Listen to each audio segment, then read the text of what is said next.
குரு பெயர்ச்சி பலன்கள் 2024 கடகராசி அன்பர்களுக்கு இதோ.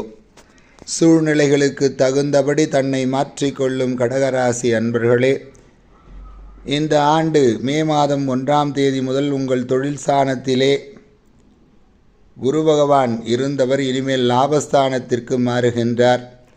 அவ்வாறு அவர் பார்க்கக்கூடிய இடங்கள் மூலம் நீங்கள் நல்லதொரு பலன்களை அனுபவிக்கப் போகிறீர்கள்.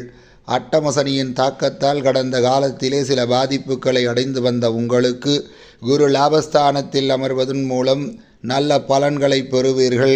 தனிச்சிறப்புடன் செயல்படும் வல்லமை உண்டாகும். உங்களின் ராசிக்கு 3ஆம் இடமான முயற்சி ஸ்தானத்தை, பூர்வ புண்ணிய ஸ்தானத்தையும் கலஸ்திர ஸ்தானத்தையும் பார்ப்பது நற்பண்புகளையும் மேன்மையும், குடும்பத்திலே கணவன் மனைவி ஒற்றுமையையும் அதிகரிக்கும்.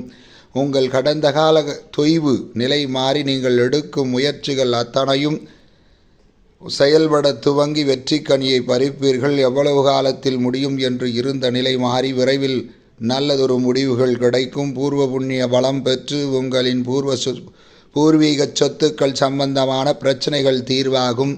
காதல் திருமணம் கைகூடும். எண்ணிய எண்ணமெல்லாம் உங்களுடைய வாழ்விலே வண்ணமாகச் சிறந்து நல்வாழ்வு பெறுவீர்கள். குலதெய்வ அனுக்கிரகம் கிடைக்கும். எடுத்த காரியம் தடையின்றி நடக்கும். உங்களின் கூட்டுத் தொழில் நிதானமான போக்கு உங்களின் வளர்ச்சிக்கு வழிவகுக்கும். வெளிநாடு செல்லும் சூழ்நிலைகள் வளம் பெறச் செய்யும். காரியத்தில் கவனம் செலுத்தி மேன்மையை அடைவீர்கள். குறுகிய கால தொழில் முதலீடு செய்து விரைவான வளர்ச்சியை பெறுவீர்கள். திருமண காரியம் இனிதாக நடக்கும். மறுமணம் செய்ய உகந்த காலமாக அமையும். திருமண தடைகள் நீங்கி விரைவில் நல்ல வரன்கள் அமையும். பொருளாதார மேன்மை இக்காலத்திலே உண்டாகும். பரிகாரமாக வியாழக்கிழமை தோறும் பைரவருக்கு நல்லெண்ணெய் தீபமிட்டு தட்சணாமூர்த்திக்கு ஒரே ஒரு நெய் தீபம் ஏற்றியும் வேண்டிக் கொள்ள சகல காரியமும் கைகூடும். மேன்மை உண்டாகும். இந்த குரு பெயர்ச்சி அன்றும் வாரந்தோறும் வியாழக்கிழமையிலே குரு ஓரைகளிலே சொல்ல வேண்டிய மந்திரம் தமிழ் மந்திரம் உங்களுக்காக.